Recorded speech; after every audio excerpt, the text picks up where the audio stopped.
Nah, kali ini kita akan membahas tentang sebuah partikel yang sangat langka dan misterius. Apa sih partikel itu? Apa hubungannya dengan penciptaan alam semesta? Apa manfaatnya bagi kita?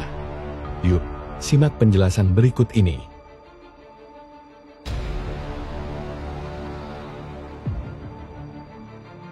Kita akan menjelajahi dasar-dasar fisika subatom, mengeksplorasi kuark, lepton, dan si boson Higgs yang mendalam, dan menggali lebih dalam sampai di mana kita bisa menemukan partikel Tuhan.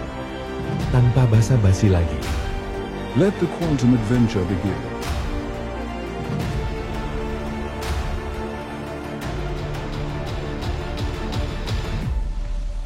Jadi, mari kita jatuhkan diri kita ke dalam dunia kecil ini dan pahami bersama-sama bagaimana partikel ini menjadi fondasi dari keajaiban yang kita sebut alam semesta. Jangan terlalu jauh dulu untuk membahas atom. Mari kita membahas perbandingan dari benda yang dapat manusia lihat terlebih dahulu. Kita awali dengan cacing tanah. Rata-rata panjangnya sekitar 8 hingga 10 cm. Dan makhluk kecil berikutnya ialah lalat, biasanya memiliki panjang sekitar 6 hingga 7 mm. Berikutnya makhluk yang lebih kecil dari lalat, dialah kutu. Kutu manusia, seperti kutu kepala, biasanya memiliki panjang sekitar 2 hingga 3 mm. Masih bisa lihat kan? Kalau gitu, kita bakalan masuk ke benda yang lebih kecil lagi.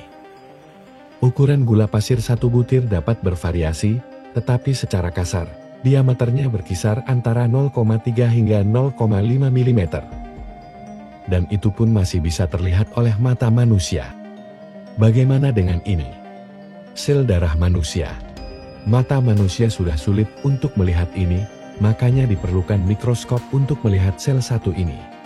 Kalau kita membandingkan sel darah ini dengan uang koin, maka ibarat kita membandingkan uang logam dengan lapangan basket.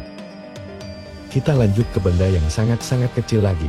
Kita akan zoom lagi sampai DNA manusia. Panjang DNA manusia secara keseluruhan sangat panjang, mencapai miliaran pasangan basah.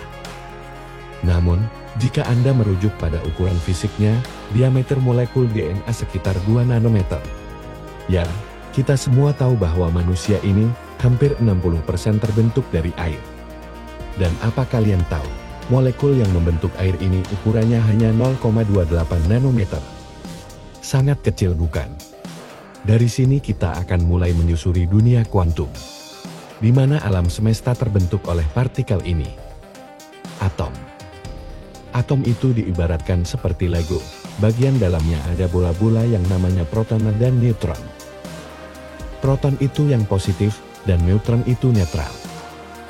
Di sekitarnya, ada elektron yang berputar-putar. Jumlah proton menentukan jenis atomnya, dan jumlah bola-bola di inti itu menentukan beratnya atom.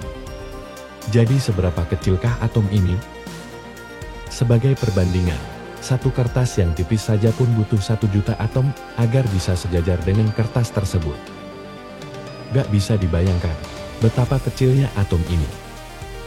Kali ini kita akan membelah sebuah atom dan memperbesar hingga ke inti atom. Saking kecilnya, kita tidak akan bisa melihat sebuah inti atom jika kita memperbesar atom hanya seukuran bola golf. Kita harus memperbesar sebuah atom sampai ukuran stadion sepak bola.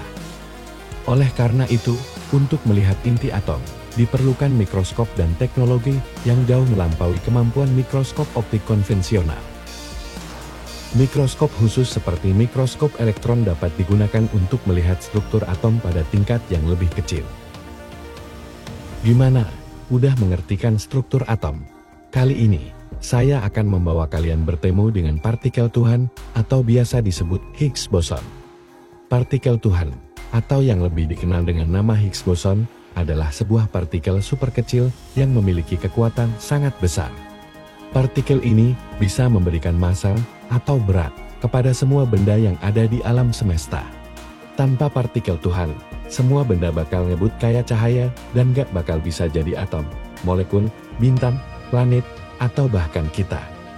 Partikel Tuhan pertama kali diprediksi oleh seorang ilmuwan keren bernama Peter Higgs pada tahun 1964. Dia ngasih teori yang bilang bahwa ada medan yang ngecover seluruh alam semesta yang disebut medan Higgs. Medan ini bisa ngobrol sama partikel-partikel lain dan ngasih mereka massa. Partikel Tuhan adalah bagian dari medan Higgs yang bisa kita lihat menggunakan alat-alat canggih. Tapi, nyari partikel Tuhan itu dah gampang. Partikel ini jarang banget muncul dan cepat banget hilang.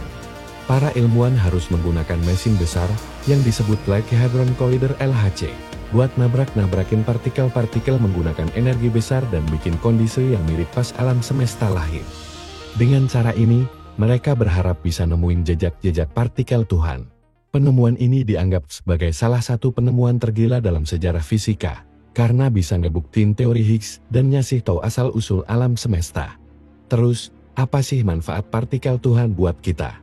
Selain ngasih kita ilmu baru tentang alam semesta, partikel Tuhan juga bisa buka peluang buat ngembangin teknologi baru yang berbasis pada sifat-sifat partikel ini. Misalnya, kita bisa coba bikin benda-benda yang lebih ringan, lebih kuat, atau lebih hemat dengan ngubah massa mereka. Atau, kita bisa coba manfaatin energi yang ada di partikel Tuhan buat keperluan yang berguna. Tapi, kita juga harus hati-hati sama partikel Tuhan.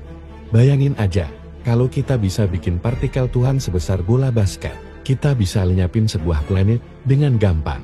Jadi, kita harus bertanggung jawab dan bijak dalam menggunakan partikel Tuhan. Partikel Tuhan sangat penting untuk memahami asal-usul, struktur, dan evolusi alam semesta. Partikel ini memberikan massa kepada semua benda yang ada di alam semesta, termasuk kita sebagai manusia. Tanpa partikel Tuhan, alam semesta tidak akan ada seperti sekarang ini. Penemuan ini membuktikan bahwa ilmu pengetahuan adalah salah satu cara untuk menjawab pertanyaan-pertanyaan besar tentang kehidupan dan alam semesta. Partikel Tuhan juga mengajarkan kita untuk bersikap rendah hati dan terbuka. Meskipun partikel ini memiliki kekuatan yang luar biasa, kita tidak bisa menguasai atau menyalahgunakannya. Kita harus menyadari bahwa kita hanyalah bagian kecil dari alam semesta yang luas. Nah, itu dia artikel tentang partikel Tuhan. Semoga kalian suka dan tertarik buat belajar lebih banyak tentang partikel Tuhan dan alam semesta. Sampai ketemu di video berikutnya.